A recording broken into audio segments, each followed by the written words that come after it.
Hey folks, what's going on everybody, all you beautiful people in chat? I'm Chris and I'm your Commander Mechanic, but of course you knew that already, that's why you're here.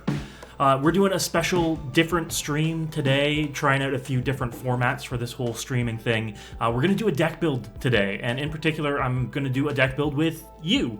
We're going to recommend cards to me, we're going to put a deck together, and we're going to see what comes out on the other end. And I mean, we all know what could come out on the other end. It's poop. But we're going to take some suggestions, we're going to work together, and we're going to have a good time. All right.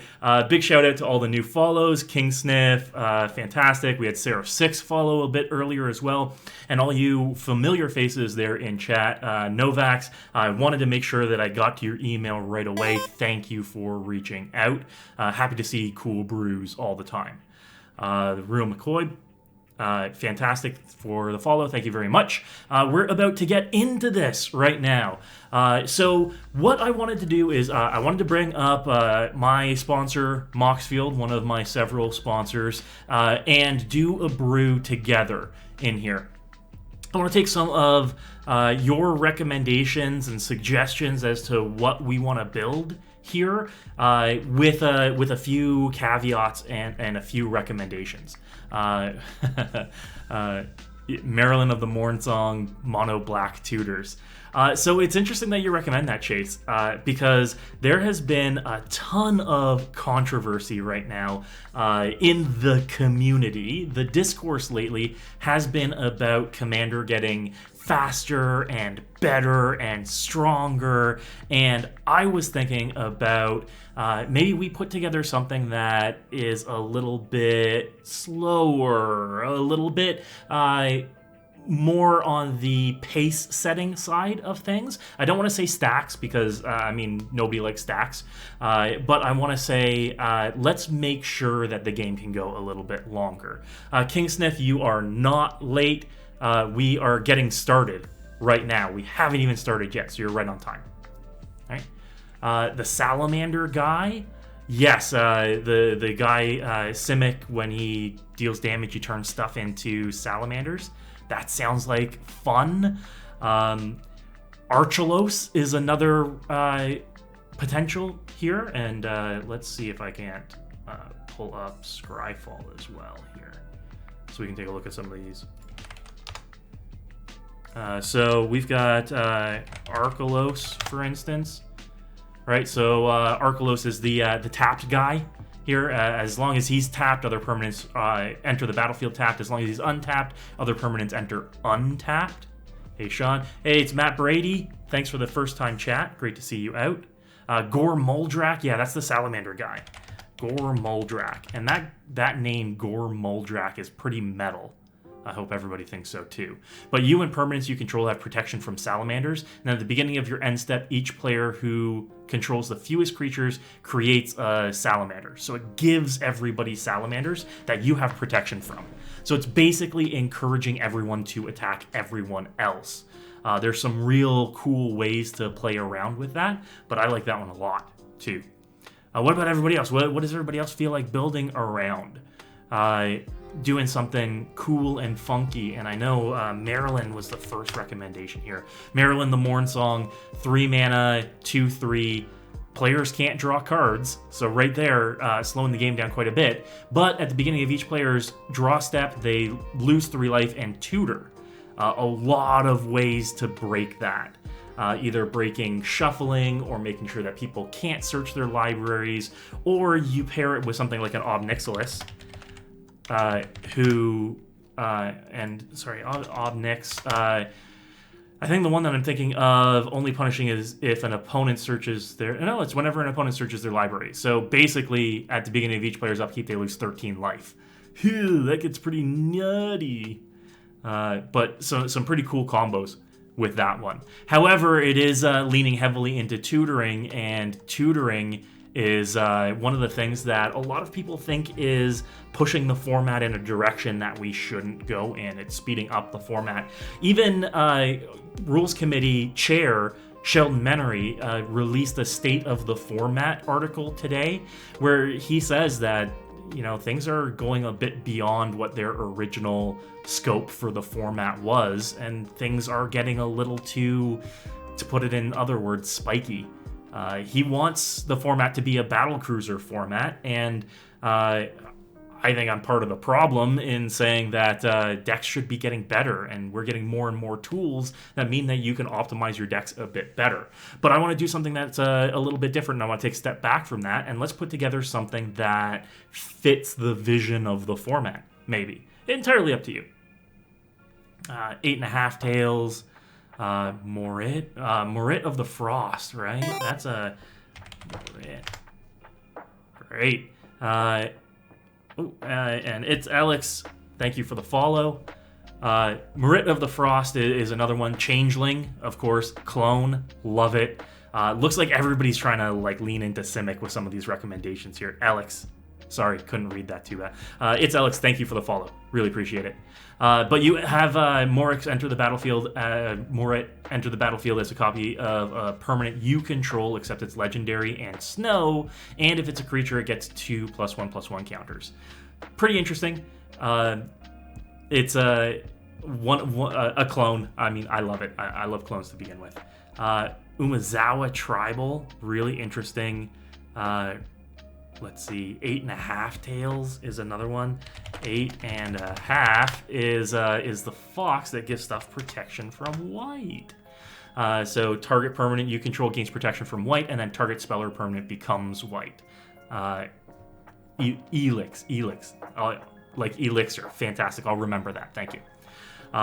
So this one is great for getting bodies through. A mono white deck, focusing on swinging. Make your permanents unblockable, protection from white, make stuff white. Really interesting. Hey, all right. We got Spike Feeder Alex in. What's going on, buddy? Elix, we are building whatever we want right now. We're taking some recommendations from you, chat. Buddha Spoon, thank you for the follow. We're taking recommendations from everybody right now as to what we're going to build. We got a ton of recommendations out there. Urabrask. I really like Urabrask, the hidden. Creatures you control have haste. Creatures your opponents control enter the battlefield tapped. I think this is one of the lesser used Praetors here, which is really fun. Chase recommends Rubinol. Rubina? Sorry, What was it? Rubina. Oh wow. Okay. What's the name? Rubina? Is it Rubina? Rubinia. Ah, that's better. Hey, there we go. Rubinia Soul Singer. All right, so we've got Esper here. You may choose not to untap Rubinia during your untap step. Tap, gain control of target creature. I like this one because this one lets you build like a good 75 deck.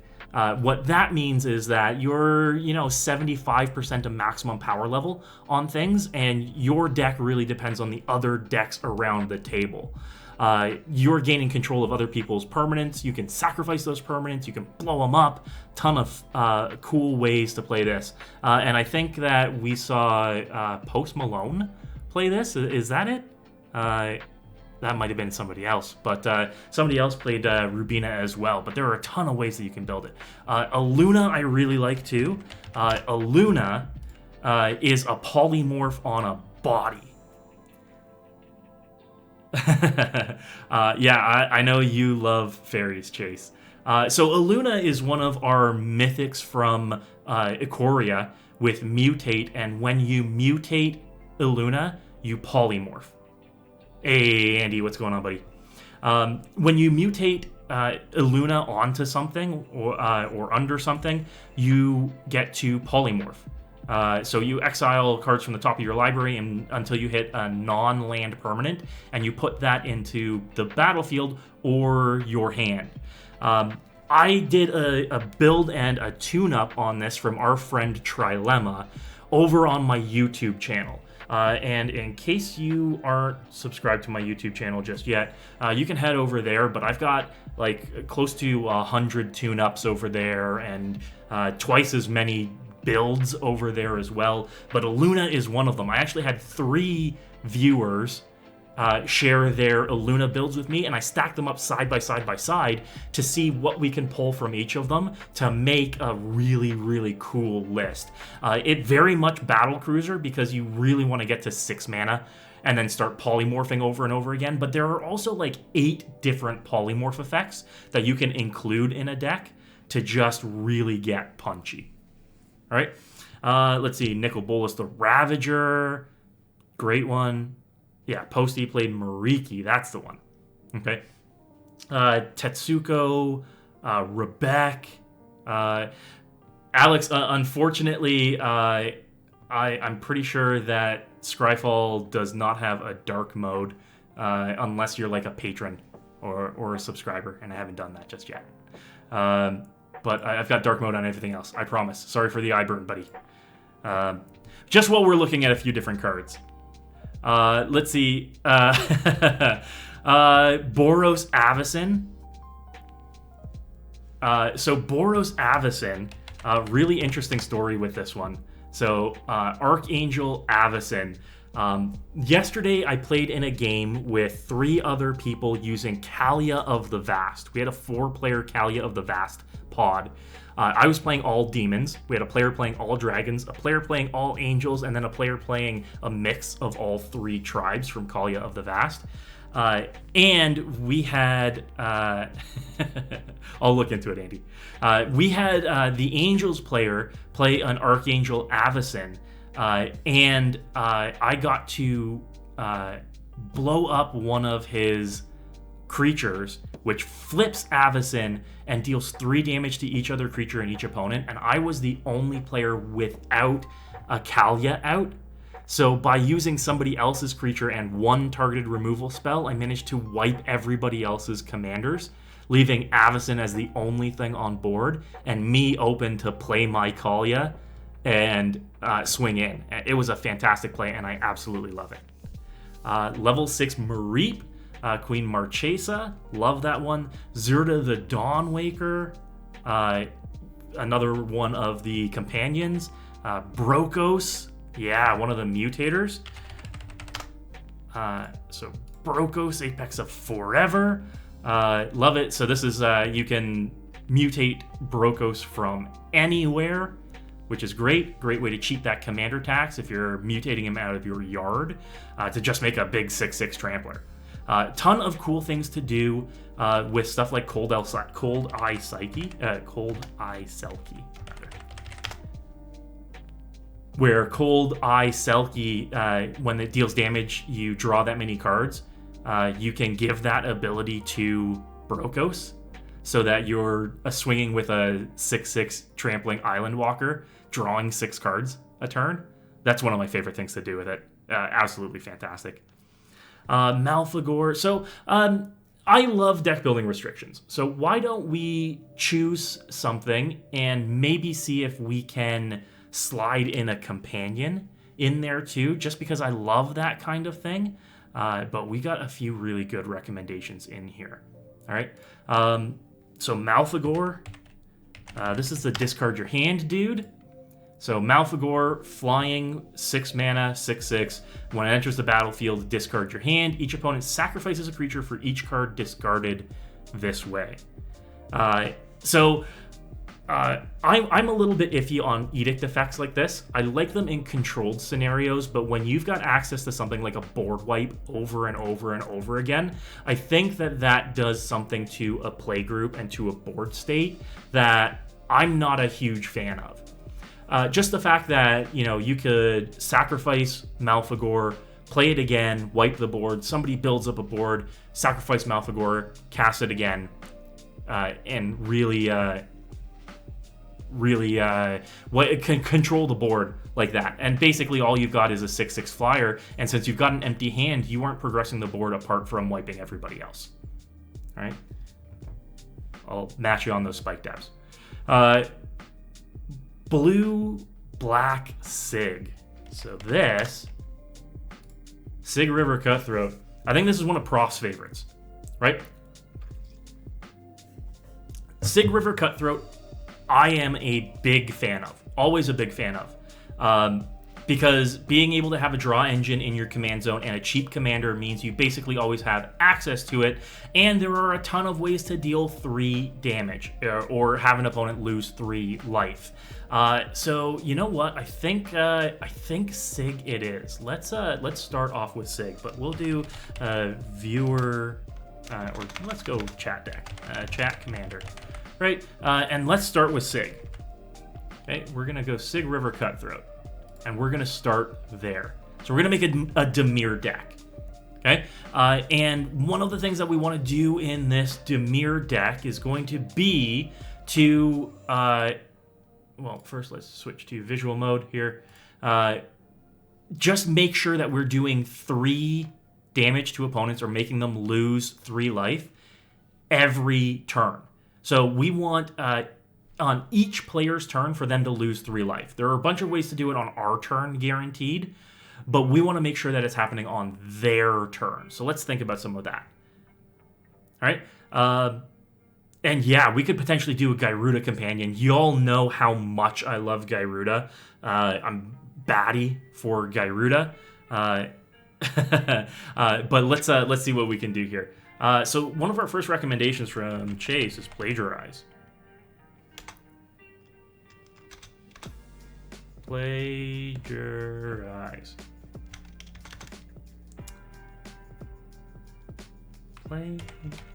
Come on, let's spell it right. Oh, fuck. How am I spelling it?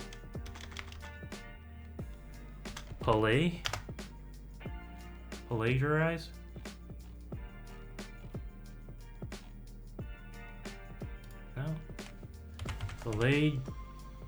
No. Plagiarize. There it is. Hey, we got there. Thank you for making up for my lack of spelling ability. Plagiarize. Instant until end of turn. A target player would draw a card. Instead, that player skips that draw and you draw a card.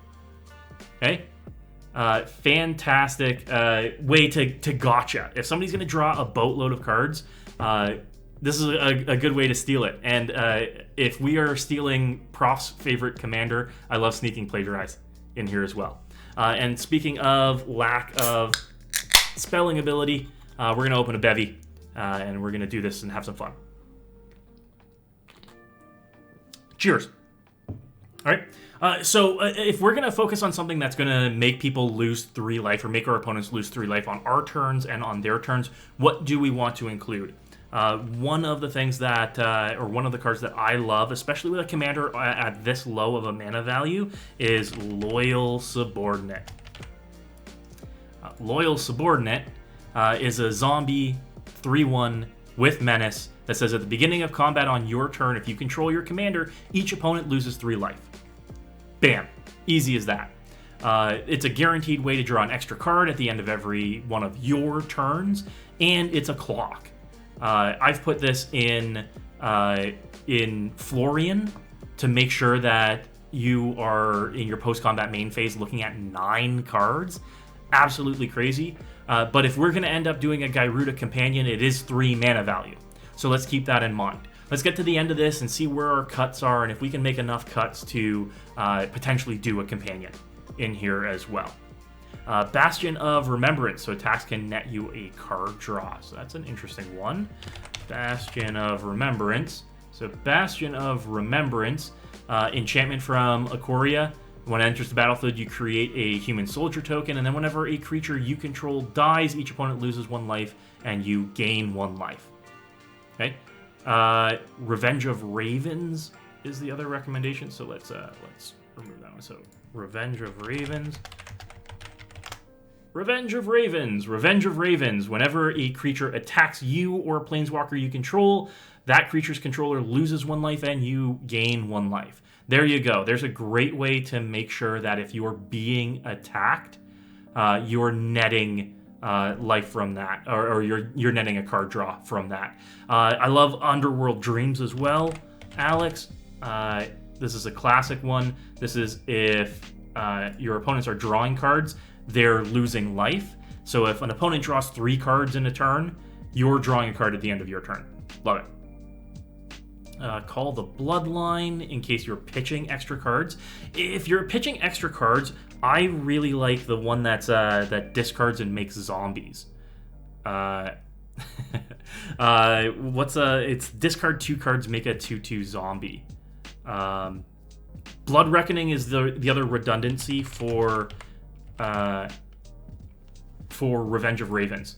So Blood Reckoning is another 4 mana. Whenever a creature attacks you or Planeswalker, that controller loses 1 life. You don't gain the life from it, but it's more redundancy for it. Polluted Bonds. So Polluted Bonds is a 5 mana 1. So if we're looking to do Gyruda, we potentially have to cut it. But it is whenever land enters the battlefield, they lose 2 life. You gain 2 life. Love it. Buddha Spoon, Zombie Infestation. That's what I was thinking of. So that is discard 2 cards, make a zombie. If you've got extra cards at the end of your turn, if you end up with like way too many cards from drawing, 4 or 5 turns a turn cycle, turn them into zombies without having to pay mana. Call the Bloodlines is a good recommendation, but you do have to pay the 1 in order to make that vampire. So call the Bloodlines 1, discard a card, make a 1/1 Vampire Knight with lifelink, and you can only activate it once each turn. The thing with Zombie Infestation is if you've got just too many cards, you can pop off, and you can make as many zombies as you want, as opposed to paying 1, activating it as a sorcery only on your turn, or activating it only once each turn. A little lackluster. Okay? Now, of course, if we're going to be drawing cards and drawing a lot of cards, we may want to include something like a Psychosis Crawler. However, it is 5 mana. So if, again, we're looking at potentially adding a Gyruda, this wouldn't make the cut. But if we're going to be drawing a card on everybody's turn, we want to make sure that they're losing life. And, of course, if we want to be focusing on drawing cards as well, we can do, like, Consecrated Sphinx. Consecrated Sphinx. This one's 6 mana and a $55 card. I just want to remind everybody. But whenever an opponent draws a card, you may draw 2 cards. Teferi's Ageless Insight is another great one, as well as one of my favorites in Alhammar's Archive. But it's a draw doubler. So Teferi's Ageless Insight is the 4 mana enchantment. If you would draw a card except the first one you draw each turn, draw 2 cards instead. And Alhammar's Archive, one of my favorite cards of all time. It is 5 mana, so again, if we want Gyruda, it's not going to make the cut. But if you would gain life, you gain twice that much life. And if you would draw a card except for the first one you draw in each of your draw steps, draw 2 cards instead. It's a great way to make sure that you're getting even more value, and you are just filling your hand with stuff. Love it. Let's see, what's Morsel Thief? Let's see, I've never heard of this one. Morsel Thief. Morsel Thief is a 4 mana rogue with Prowl, because of course our commander is a rogue. And target player loses 3 life and you gain 3 life. And then Morsel Thief's Prowl cost was paid, you draw a card as well, so it cantrips. And just for 2 mana. I actually like this one a lot. This is a fantastic one because it prowls for just 2 by the looks of it. If my old eyes don't deceive me on this one. But 2 mana for deal 3, gain 3, and draw 2 cards with your commander out. Love it. I think that's amazing. Fantastic recommendation there on Morsel Thief, Mareep. All right. Obnix the Fallen. That's another good one. So Obnix the Fallen. This is landfall. Target player loses 3 life. You're going to be playing lands every turn. Love it. Absolutely love it. It is 5 mana, so again, potentially. It's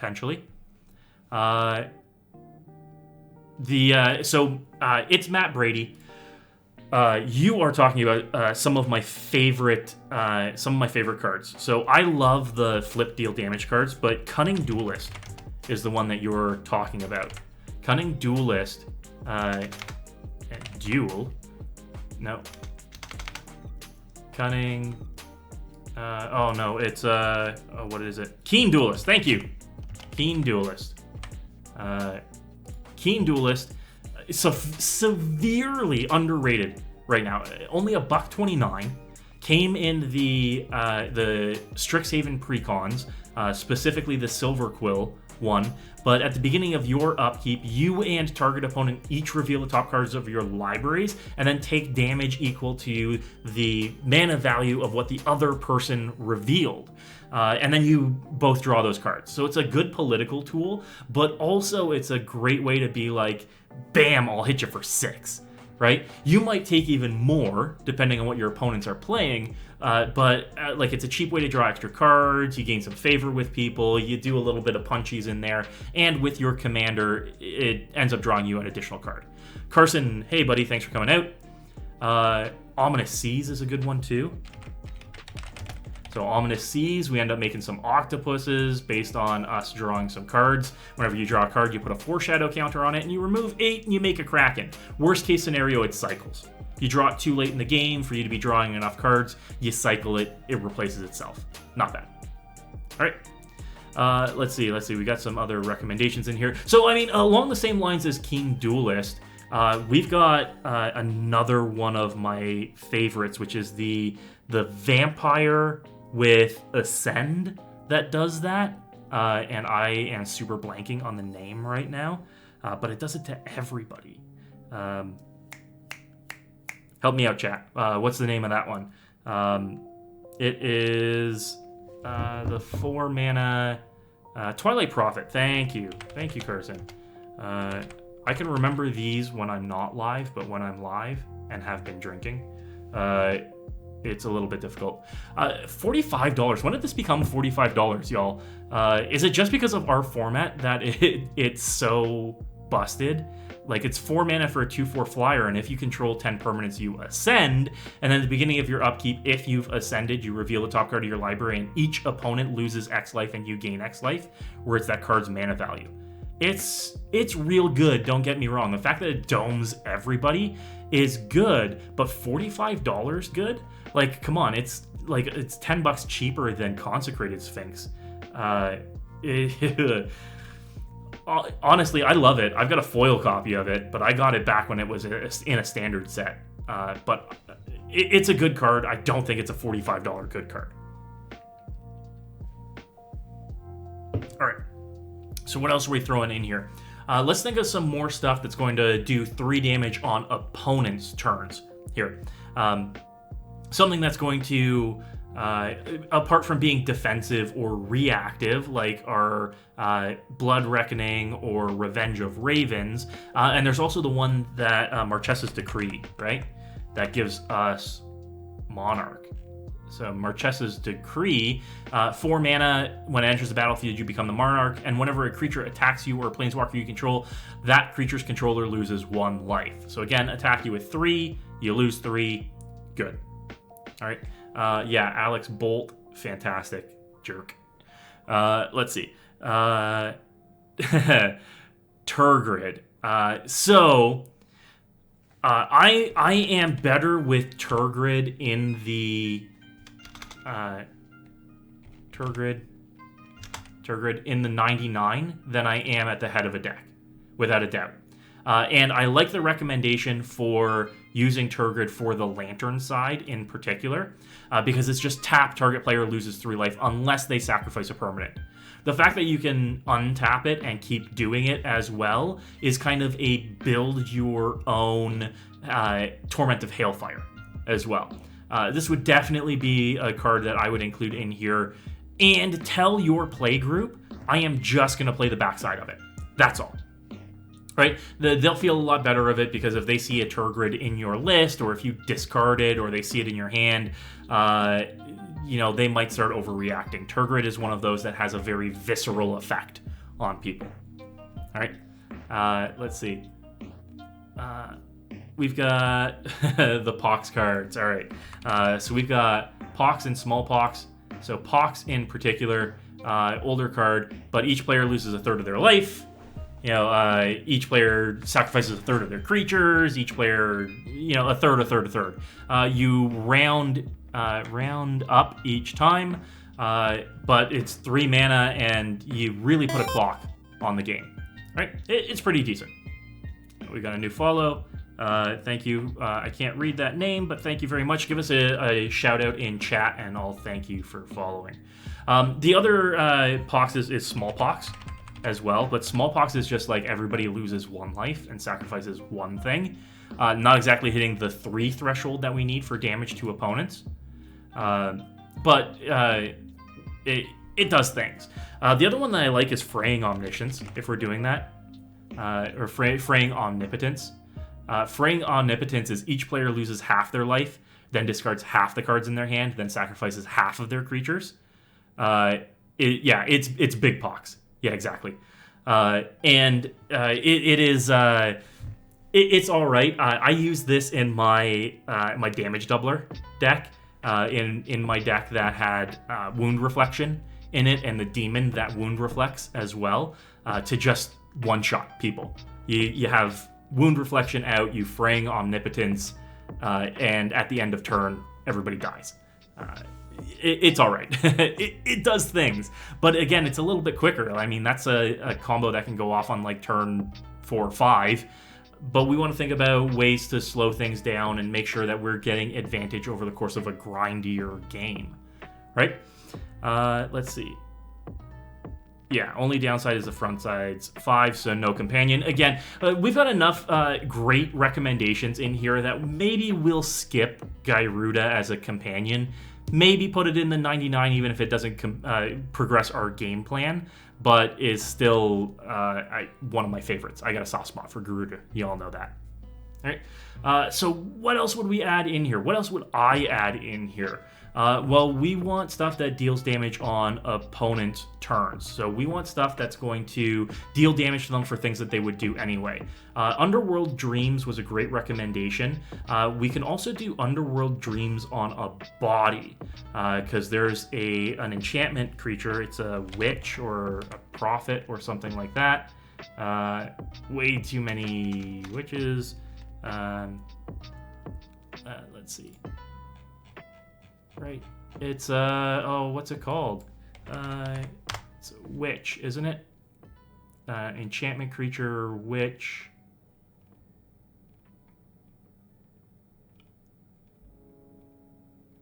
No, maybe not. Maybe it's not called a witch. Let's do an advanced search here. So if I can't think of it, if I know that the card's there and I need to find out what it is, we'll go creature, enchantment, and black, because that's what we know. And let's see. It is Fate Unraveler. Thank you very much. There we go. We got there. Fate Unraveler. Whenever an opponent draws a card, deal 1 damage to that player. Fate Unraveler. Right, so redundancy for something like Underworld Dreams. And that even means that we can include stuff that makes our opponents draw cards or makes everybody draw cards to make people feel better about what we're doing, even if we're punishing them. Think of the light part of a Necasaur deck, where we want to make everybody feel good about drawing cards, be a little group huggy, unassuming, but sting them for it. Right? That might come back to bite us, but that's fine. Howling Mine and Temple Bell are 2 that come to mind. So Temple Bell is tap, everybody draws a card. Right? Just simple 3-mana tap, everybody draws a card. We can include Howling Mine. Everybody loves seeing a Howling Mine in a game. Like, nobody's ever going to say, like, oh, kill the player with a Howling Mine. No, everybody loves drawing extra cards, right? Even if you don't get the benefit from it right away. Windfall is a great one. Lethamancer. Lethamancer is a great one. Lethamancer, I swear, I don't see often enough. And it's Cunning Lethamancer is the name. At the beginning of your upkeep, each player discards a card. That's the wrong one. What's the... I know which one you're talking about. Cunning Lethamancer or Lethamancer. Let's see. Isn't that red-black, the original Lethamancer? No, it's just Cunning Lethamancer. All right. So let's see. How do I feel about Pestilence? Love Pestilence. The only problem is we're going to end up killing our commander with Pestilence.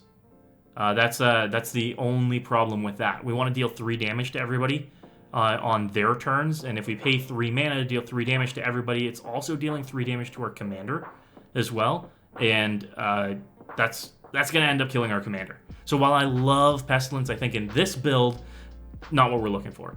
Yeah, unless we have a bigger Sygg. That's the thing. That's the other thing that we can do. We could potentially buff up Sygg so that Sygg can swing and deal damage on their own. I had some of this in my Vadric Punch Wizard deck, so where you've got things like Hand of Vecna and equipment that give your creature +X/+X, where X is the number of cards in your hand. And if you almost always have 7 cards in hand, then your creature's going to get huge and is going to have to be an answer or die kind of thing. And if you recast it, you can just re-equip the equipment to it. Imperial Plate is the other one.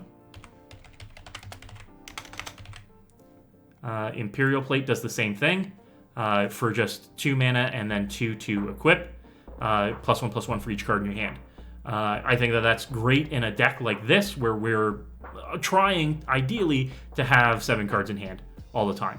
All right, Chase, you recommended Thought Vessel as one of our first mana rocks. I think perfect. We're going to need to be concerned about our hand size here. Okay, which means this might be one of the only times where I advocate for a Major Moose. Thank you very much for the follow. This might be one of the only decks where I advocate for a Reliquary Tower. I am very, very seldomly recommending it in decks. I think that it's a waste of a spot in decks where you aren't drawing a boatload of cards. But if we want to be doing nothing but drawing cards in this deck, it might be worth a shot. Okay. All right, Chase. You do not have to twist my arm in order to get me to put any kind of clone effect in a deck. And one of the reasons why I love clones is that clones break design. Clones break game rules and game design, right? Especially the stuff that lets you have multiple copies of a legendary creature. Because legendary creatures are legendary for balance reasons. Meaning, Sygg here is legendary because they want us to only have one of them. If we suddenly have 2 or 3 or 4, we are undoing everything that Wizards did when they designed this card. I think that that is one of the best things that you can do in this, and especially in a format where we're only meant to have 1 copy of things. If you can suddenly have multiple copies of a card and multiple copies of a legendary creature, you have not only broken the limits of the format, but you have broken the limits of the game. And when you break stuff like this, I love it. I love it. I go crazy for it. All right. Triska Decaphile, excellent. Triska Decaphile, fantastic. So you have no maximum hand size, another... Yeah, I always spell it wrong too. I've come to realize at this point it's AI for Triskai. Right?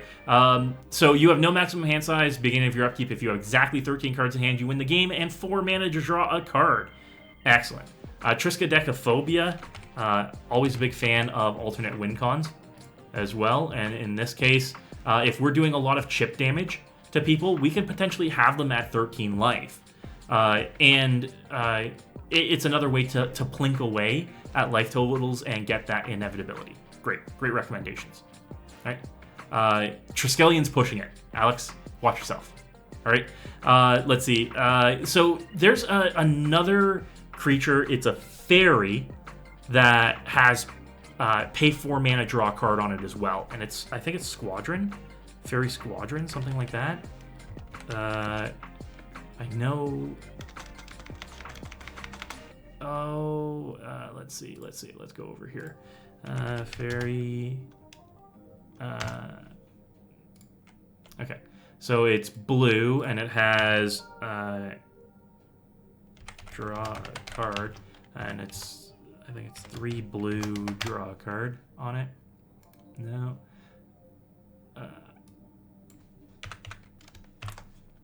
let's see. So it's a fairy. It's blue and has draw a card. Oh, come on.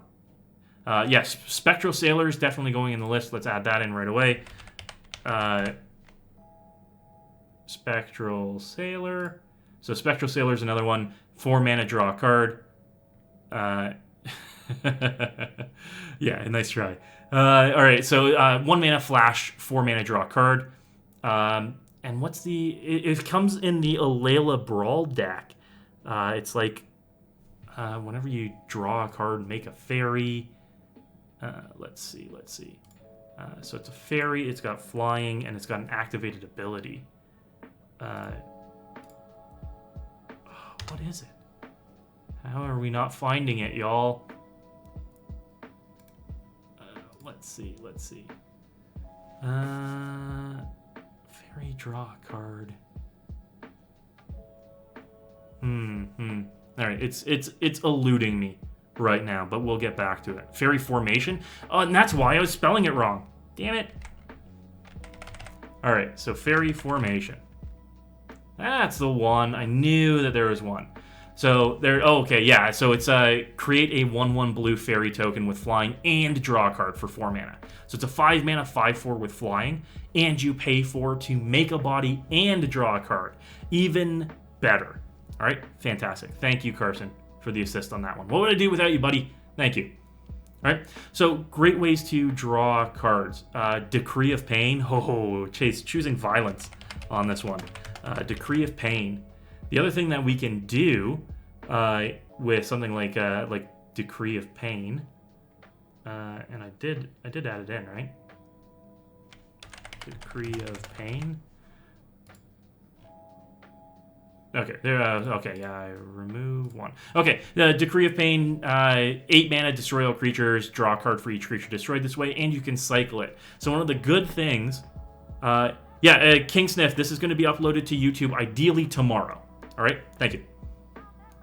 Thanks for coming out, buddy. Really appreciate it. So the good thing about Decree of Pain is that cycling, giving everything -2/-2 until end of turn, spares our commander, which is really cool. Having that 3 toughness, being a 1/3, my favorite creature size, means that we can do shrink stuff and be able to have our commander survive. Bontu's Monument is another good one. So Bontu's Monument, when creatures enter the battlefield under our control, we drain. Whenever you cast a creature spell, you get to drain each opponent and gain, and then black creature spells cost you 1 less. This helps discount some of our commander attacks. This helps discount some of our larger creatures that we might have in the list. Overall, love it. I think it's good. I think it's real good. All right. How about ways to ensure that we can deal damage on other people's turns? Meathook Massacre. So Meathook Massacre is a hell of a card, y'all. Meathook Massacre is freaking expensive. I talked about this in my stream on Saturday, but being $55 in a mythic that is in standard print right now is unreasonable. The only reason why it's this expensive is because of our format. Sure, it's seeing some play in standard right now, but it's retaining this price because it's so good in our format. I have a bad feeling that this is going to be a victim of price memory, much like Bitter Blossom has. Meaning, it might retain this even after it's out of standard print. Even if nobody's playing it, people are just going to sell it for this price because it once sold for this price. Which is a shame because it's a decent card. It doesn't fit in every deck, but it's a good card. Okay? So whenever a creature you controls dies, each opponent loses 1 life. Whenever a creature an opponent controls dies, you gain 1 life. I like that you can use it as a board wipe as well to pay into that X, or that you can just drop it for 2 mana and get incidental value out of it. Right? Retreat to Hagra is another good one. So, not Hangra. I'm not hangry. I am Hagry. Retreat to Hagra. Landfall. Each opponent loses 1 life and you gain 1 life. Fantastic. This means that we might want to consider putting some fetch lands in the deck. in order to trigger some landfall abilities. All right. Yeah, no, Carson, that's the thing. There hasn't been a supply issue with Meathook Massacre. It is just that expensive because people think it's that good in our format. Malachi, thank you for the follow. Thanks for coming out, buddy. Warlock class. So Warlock class. Let's see. Warlock class is our cheap-ass enchantment. At the beginning of your end step, if a creature died this turn, each opponent loses 1 life. And then you can level it up. When it reaches level 2, you look at the top 3, put 1 in your hand, the rest in your yard. And then when you level it up all the way, it is a wound reflection. Okay? I love wound reflection effects. I really do. At the beginning of your end step, each opponent loses life equal to the life they lost this turn. If you stack this with some of your triggers, you can definitely hit that off of like doing 2 damage. Court of Ambition, we do not have in yet, but that's a good recommendation. The court cards are great because they do introduce the Monarch into the game. And in this case, this is the discard one.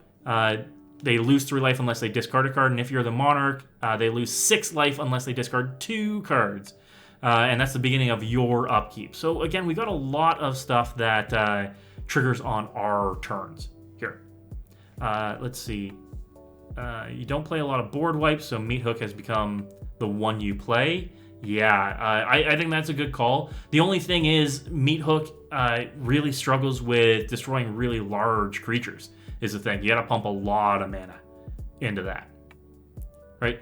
Where, you know, with Toxic Deluge, it's a bunch of life in order to pump into it, and it's only 3 mana, always. Right? Okay, let's see. So Curiosity Crafter. Let's see what this one is. Curiosity. Y'all are figuring out that I am not a good speller here. So Curiosity Crafter. You have no maximum hand size. Another great one. Whenever a creature token you control deals combat damage to a player, draw a card. That's good if we're making a boatload of tokens in here. Don't mind that whatsoever. It means that we might want to find some more ways to make tokens beyond the fairy formation that we have. We might want to include some stuff like a Bitter Blossom or the one that makes the amassing armies. Right? Let's see. Grier Reach Sanitarium. When we start looking at the mana base, we'll look at some of the non-basic lands that we're throwing in here, but I think that's a great recommendation too. If you didn't have a Karuga companion, consider Meathook and Progenitus. Yeah, my dude. Meathook's a good card, but is it like a $55 good card? Especially while still seeing play in Standard? I don't know. I don't think so. Okay. So Notorious Throng. I want to avoid extra turn spells. I think extra turn spells are one of those things that give people real bad feel bads, right? While they're good in the right deck, this one's a bit slower, and this is basically take an extra turn to draw a couple of extra cards. We aren't exactly going to be winning the game with it, but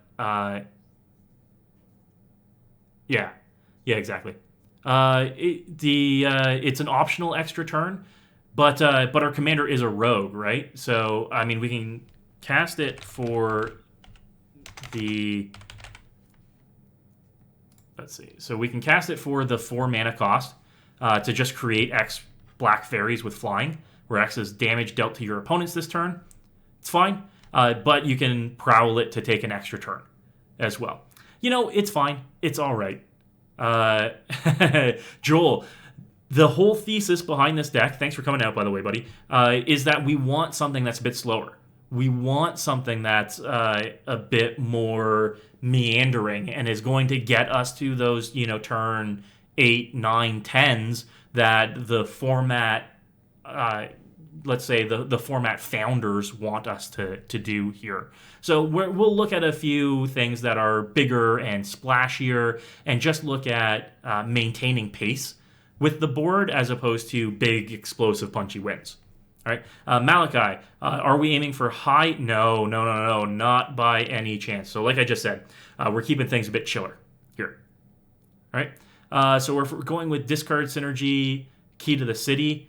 So we don't exactly have a whole lot of discard synergy in here. We want more the ability to deal damage to our opponents on their turns is what we want, or the guaranteed 3 damage to opponents on our turns so that we get that extra draw.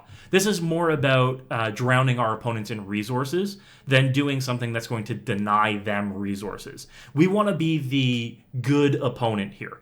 We want to be the opponent that everybody says, oh, they're not a threat. They're making me draw cards. They're drawing cards while slowly chipping away at them. Basically, we're not a threat until we are kind of deal, right? We've got stuff in here like Howling Mine that's going to draw our opponent's cards. We've got Temple Bell that's going to draw our opponent's cards. Basically, we want to make sure that we've got a full hand at all times.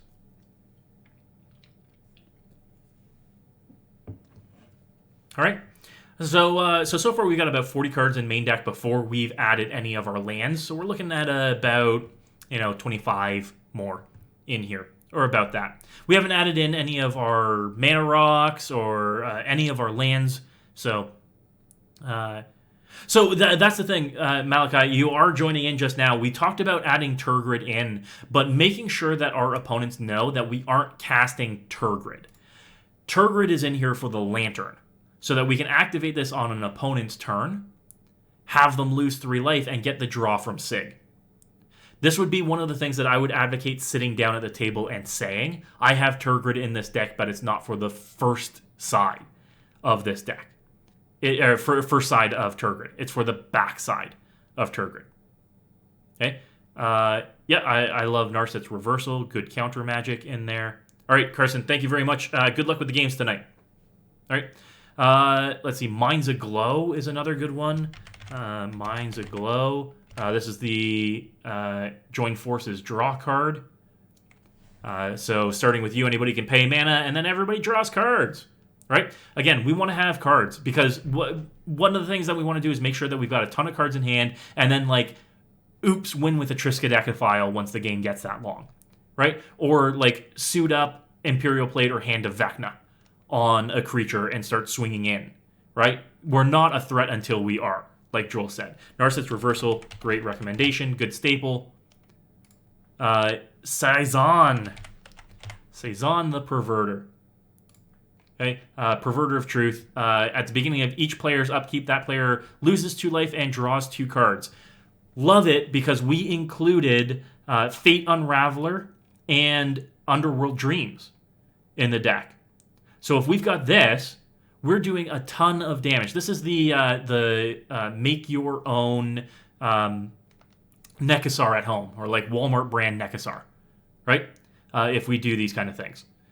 Draws us cards, deals damage to opponents. All we need is them to lose 1 more life, and with Saison out, the Nekasar we have at home, exactly. With Saison and Sygg out, we're basically guaranteed to draw a card on each opponent's turn, which is pretty decent. Okay, that's the kind of stuff that I love right there. Now, Chase had recommended Marin, the Morn song. Marilyn of the Morn song.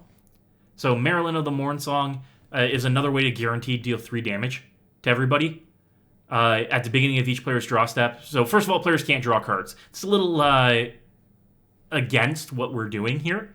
But if we do want this kind of effect, which we might want to skip, at the beginning of each player's upkeep, that player loses 3 life, guaranteeing us a draw off of Sygg, but then goes in tutors.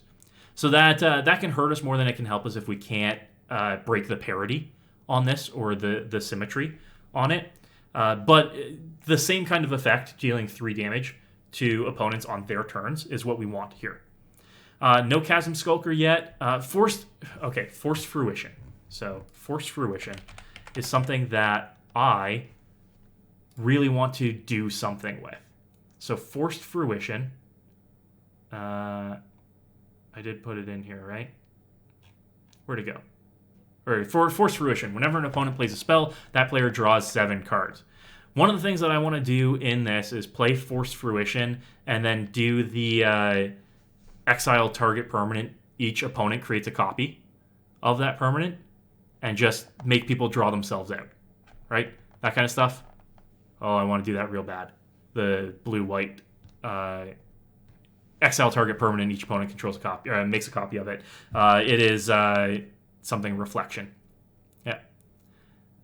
Okay. So let's see. Chasm Skulker. We are drawing a lot of cards.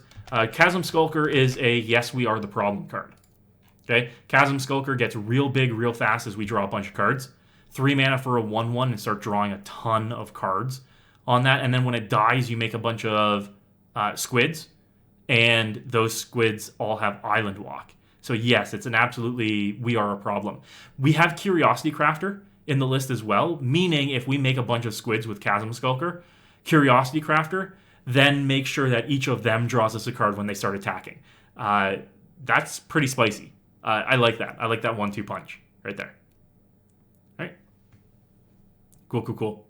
Gamers Care. I will absolutely check that out when we aren't live.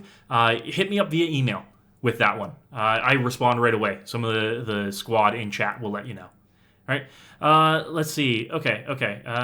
So Jace's Archivist is another great wheel card. Jace's Archivist, classic, right? Windfall every turn kind of deal. Great way. Fractured Identity, that's the one. So Jace's Archivist, great way to just pour through your decks kind of thing. You windfall every turn. And if we do that with like a Fate Unraveler or an Underworld Breach, or sorry, an Underworld Dreams out, then, you know, you're very quickly winning the game. I love it. Cool. All right. So we're up to 46 cards at this point. Let's start adding in some of the lands, some of the non-basic lands. And I know Chase had recommended Greer Reach Sanitarium. Greer Reach. Sanitarium.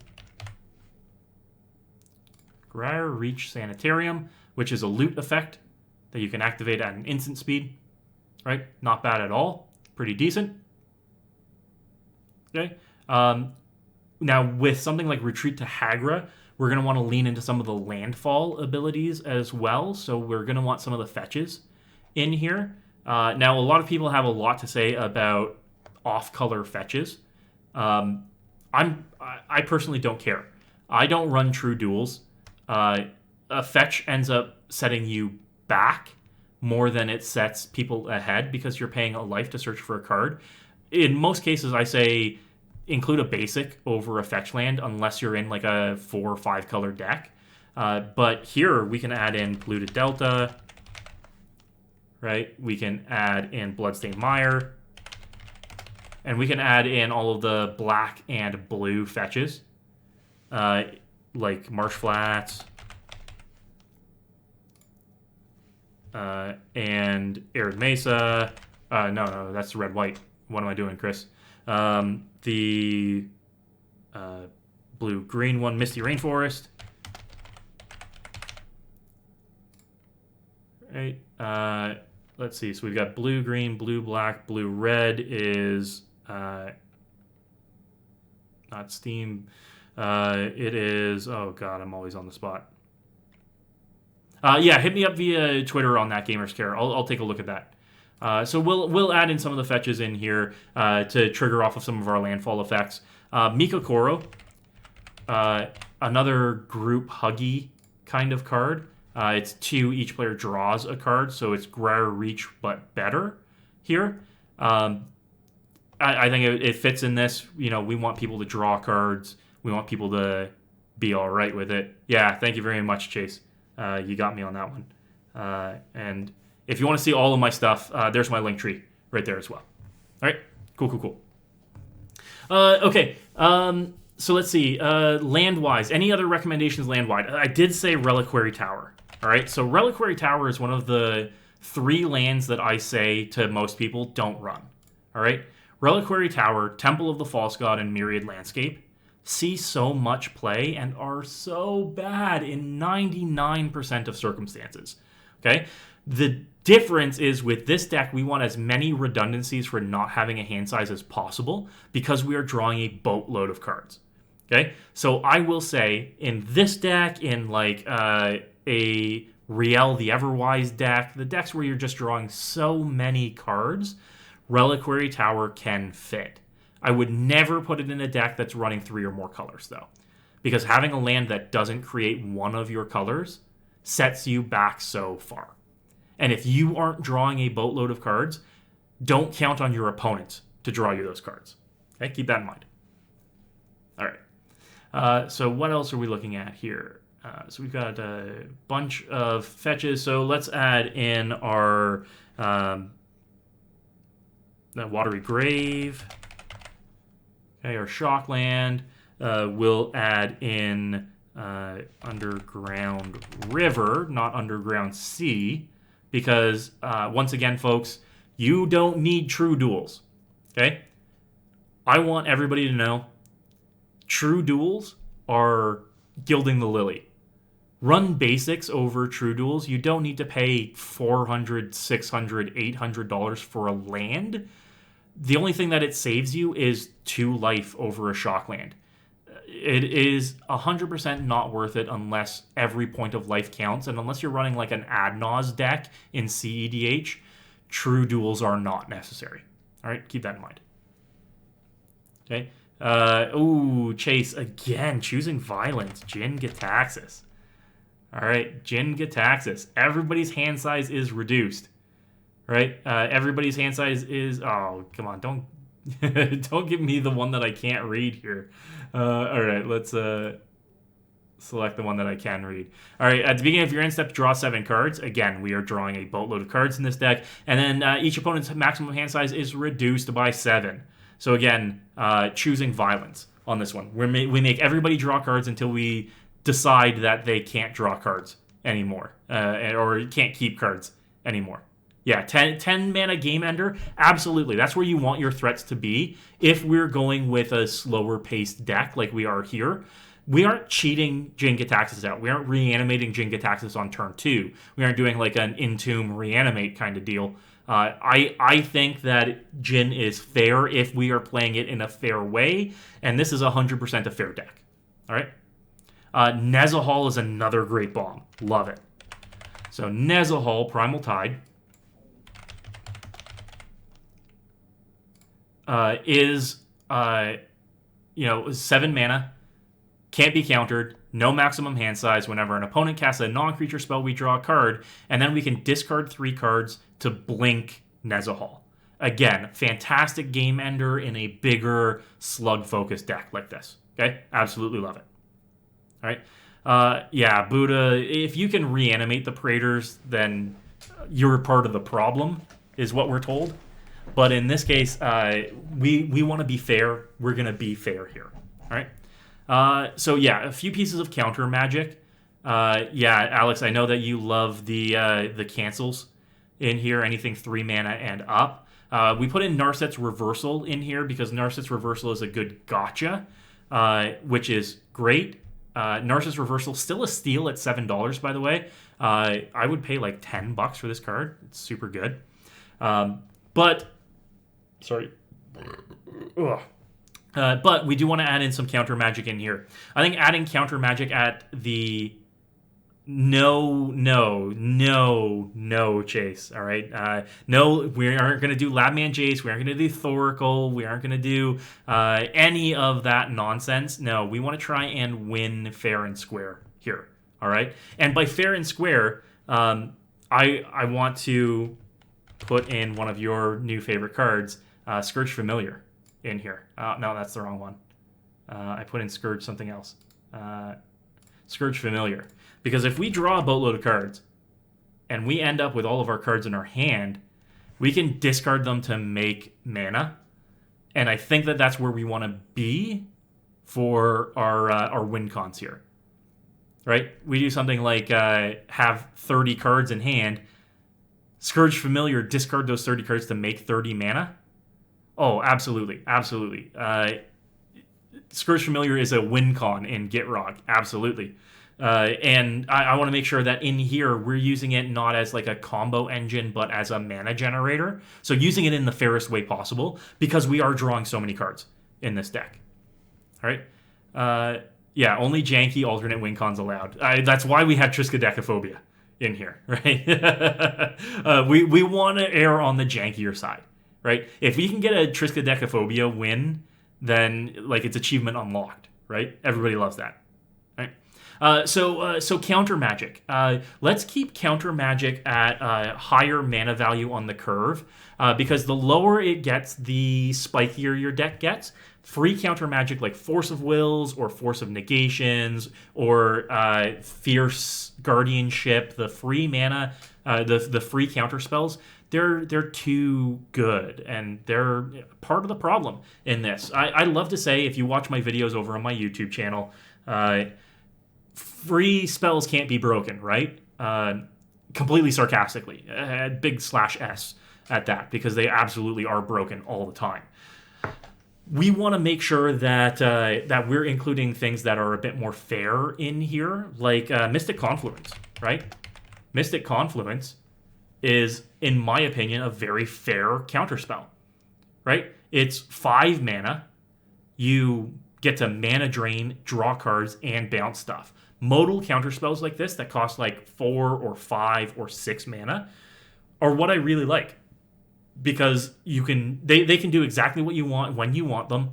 They aren't oppressive, but they're a ton of value. You can sit on them, and worst case scenario, this is 5 mana to draw 3 cards at instant speed. Something that our deck wants to do anyway. But best case scenario, we can target spells and drown our opponents out with having to pay for them, right?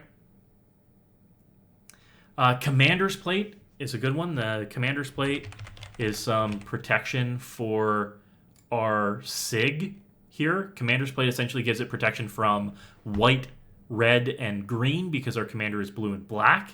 Comes down early, equips to our commander, and if we're facing down people that have red decks or green decks or white decks, this makes Sygg big enough to trigger himself on our turns. I think that's a fantastic recommendation. Gamer's Care, no Psych Rift. Again, we're going to avoid some of the staples here. Consider this less staple-less in here. All right? Undermine is a good one. Undermine is fantastic. This is counter a spell, lose 3 life in here. Its controller loses 3 life. Excellent recommendation. That's where we want to be, Malachi, in terms of the power level of counter spells in here. Fantastic recommendation. All right. The other thing that we can do is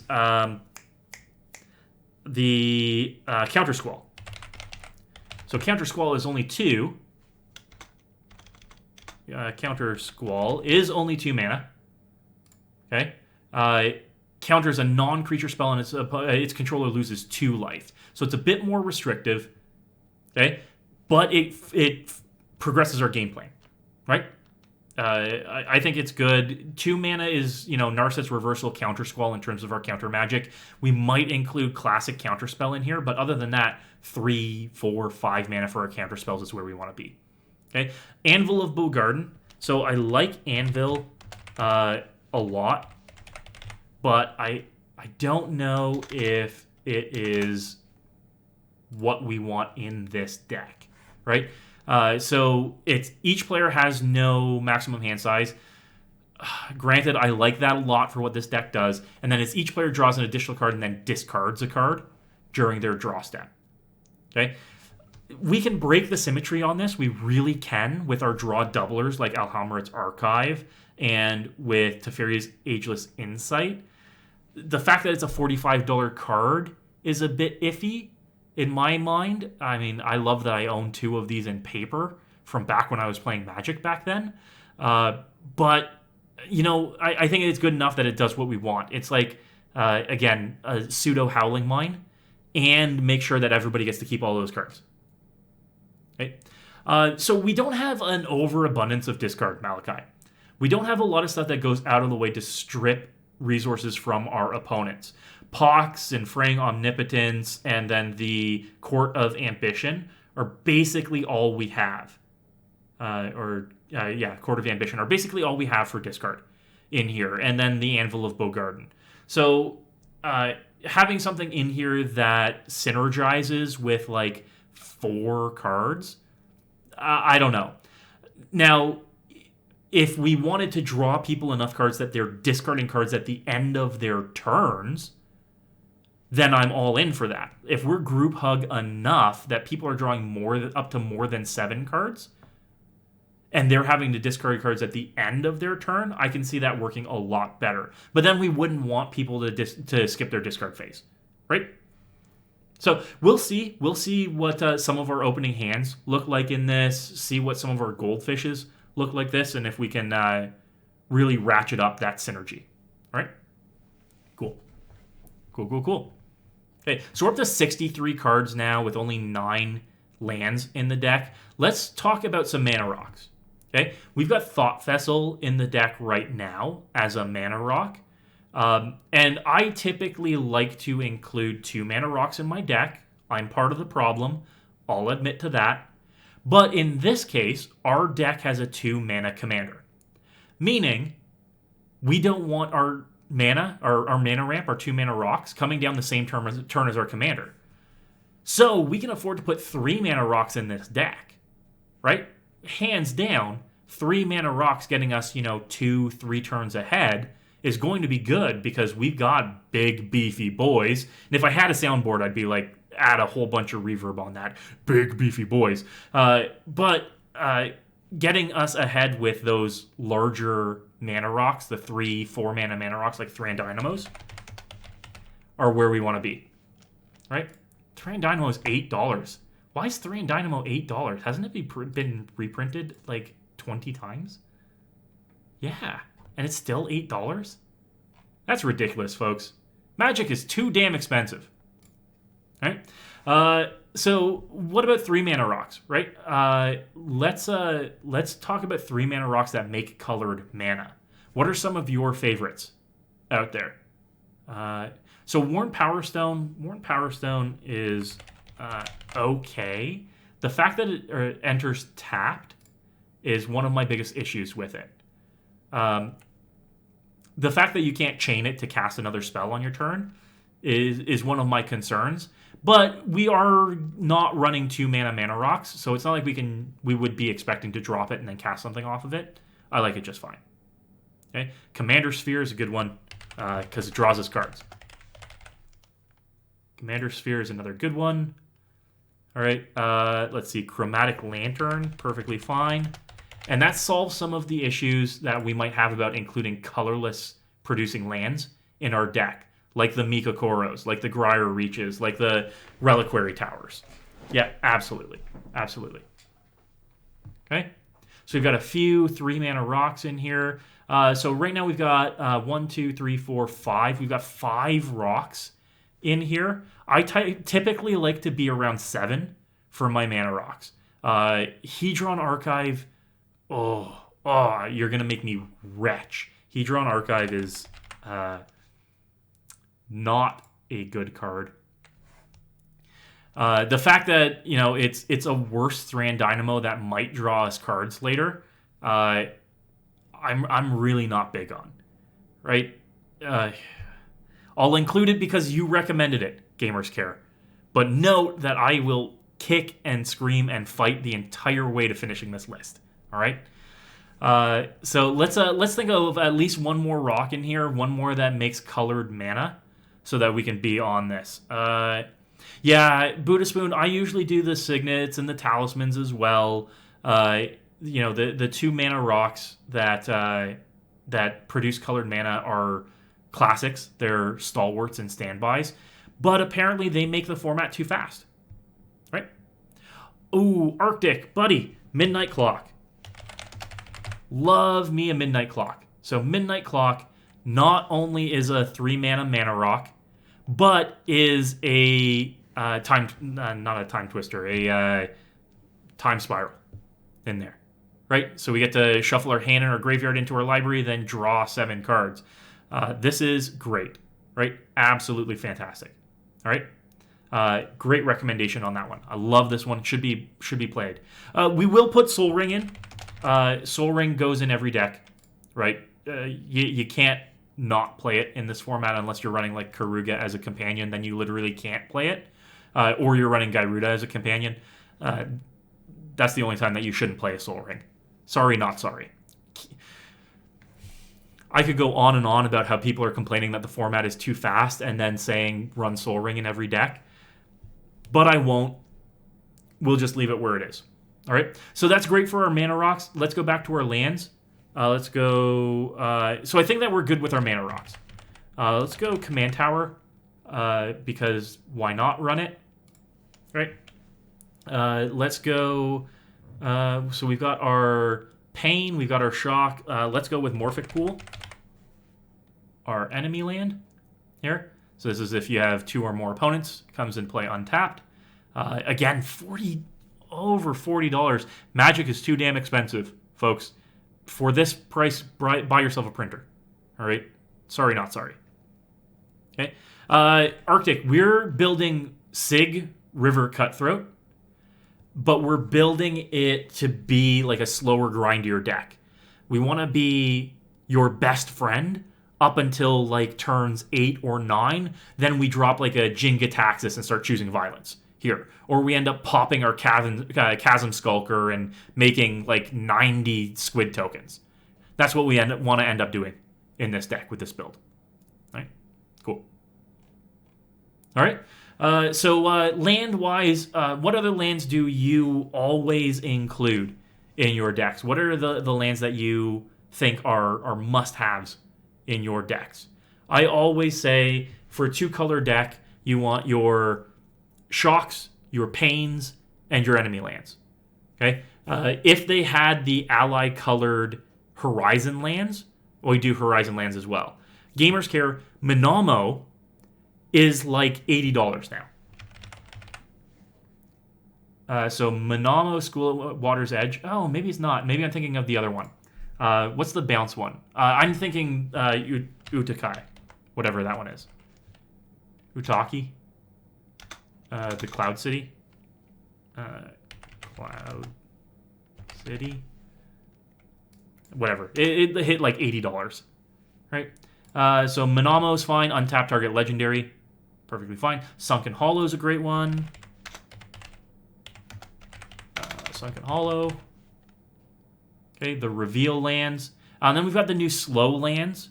Oboro, is that it? Oboro? Yeah, Oboro's a $90 card, y'all. A lot of the older Kamigawa stuff from the original Kamigawa block has skyrocketed in price. If you follow me on Twitter, you'll see that I recently tweeted about one of my favorite cards, Sakashima Student, that's hit about the same price now as well. So a lot of this stuff that hasn't been printed but could see a lot of play now that we're coming back to it is just shot so far up in price. Okay, so help me out, folks. What is the new slow land from Midnight Hunt? The blue-black comes into play tapped unless you control 2 lands already. What's the name of that one? Let's get some more music going here.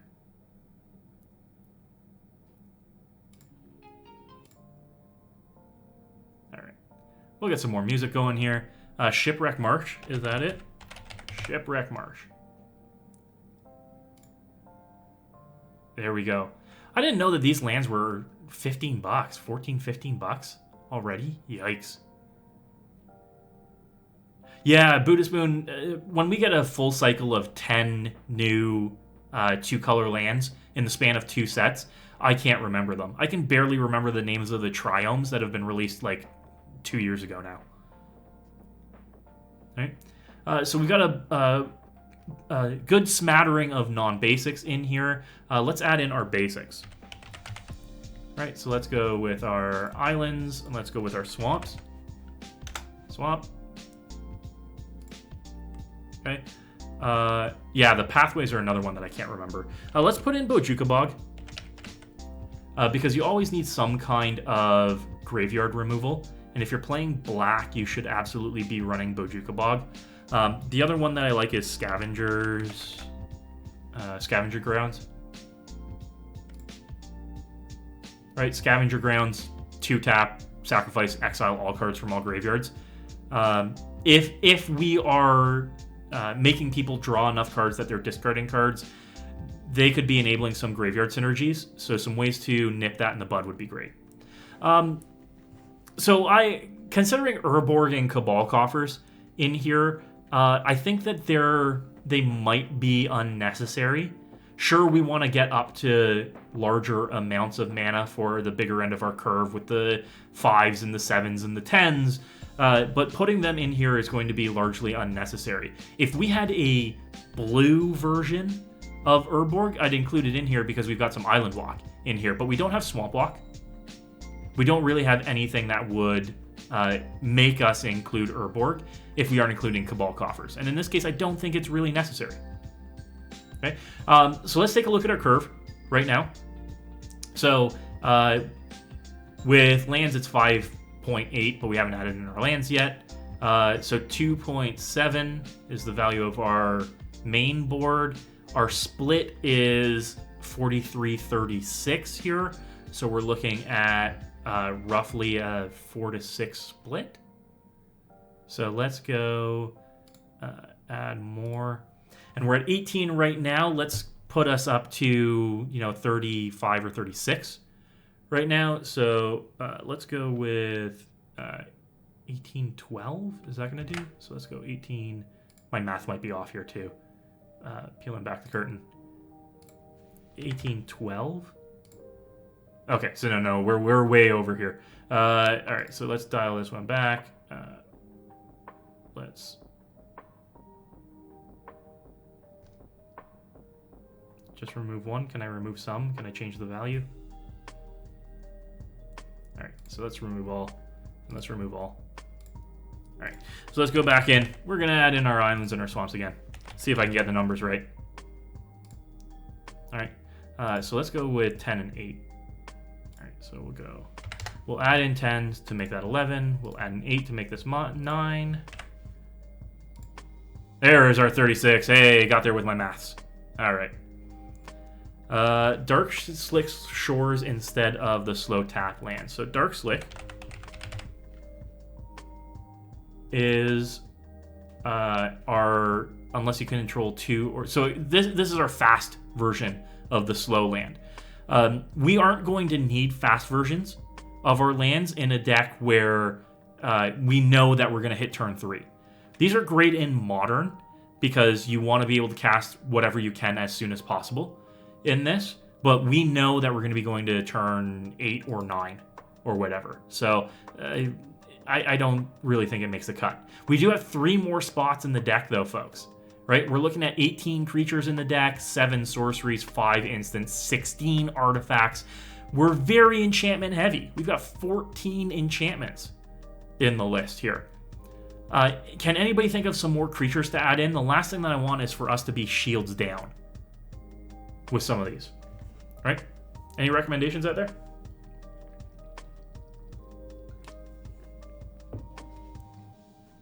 All right. So let's see. Things that deal damage on our opponent's turns. Things that maybe drain them.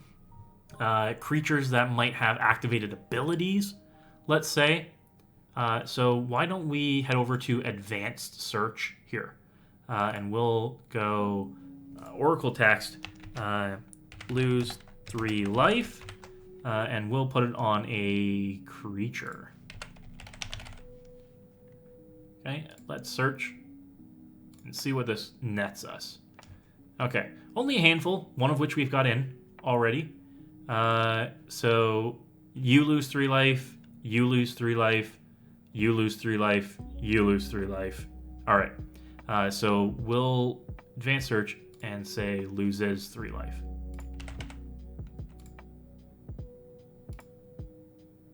Opposition is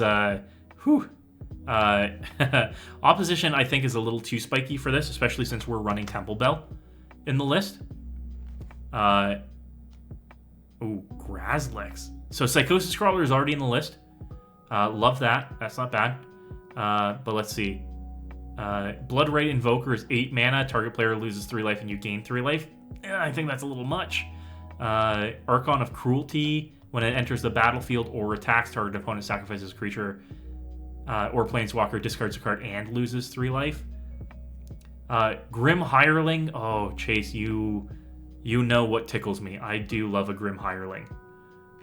So let's go back to this. So Grim Hireling is our treasure generator. Grim Hireling is an underrated card. Sure, it's $10, but real good. Whenever one or more creatures you control deal combat damage to a player, create 2 treasures. This means if you're dealing 1 damage to each opponent, 1 combat damage to each opponent, you're making 6 treasures a turn. And the fact that it's removal on a body as well is just chef's kiss. Real good. Let's see what Fairy Vandal is. Fairy Vandal. Fairy Vandal, 2 mana, flash, flying. Whenever you draw your second card each turn, put a counter on it. Nice and simple. I think that's good. That's exactly what we want to do, and can be a big enough flying threat really quickly that it's going to be able to enable our damage right away. Nadir Kraken is the whenever you draw a card, pay 1, make a tentacle token. Oh, I love tentacle tokens. So it actually combos with our Curiosity Crafter as well. When we start making these 1/1 tokens, our 1/1 blue tentacle tokens, Curiosity Crafter can then make it draw us cards. We've got Saison in. Fantastic. So we're at 100 in our list right now. All right? So this means that it's time to start putting it through our paces and see what we have come up with. What pile of cards have we come up with, and how well do they work together? Okay? So we're going to deal our first hand here. 2 lands. That's enough to get us both Sygg and Triskaidekaphile. 1 more land lands us on Loyal Subordinate on turn 3, which is real good. Or we could Temple Bell on turn 3. And then we've got our 4 and 5 plays here. I think this is a pretty smooth curve if we end up with another land. All right. Bontu's Monument. It's not a 3rd land, but it helps us get a little further down the road. And then our 3rd land by the time we need it, which is perfect. Right? I think that is fantastic. Absolutely awesome. It's a good hand. It does what we want it to do. Our next up, 3 lands, all untapped, all makes us colored mana. Thought Vessel, all right? We could drop Sygg on 2, Temple Bell on 3, or Thought Vessel on 3, Court of Ambition. Yeah, I think this ramps pretty well. Yeah. It's a shame that I can't mod just yet. Otherwise, Arctic, you know that I would let you delete that one.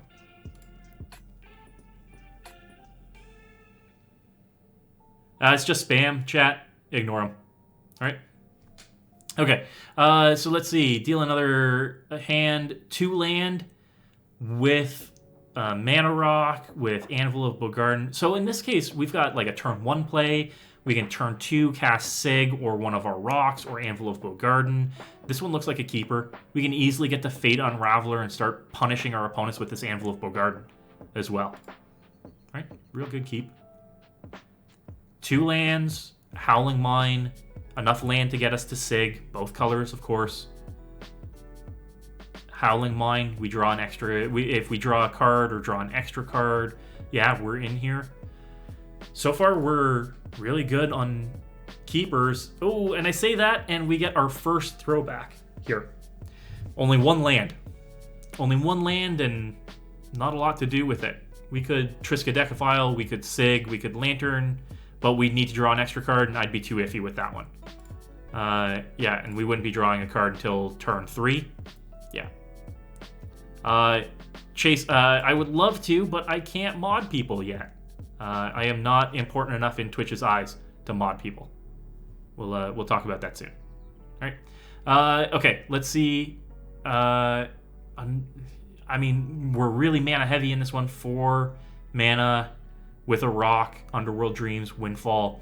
You know, I think that this one's actually a keeper because we could dump our hand out on turn 3 and then Windfall.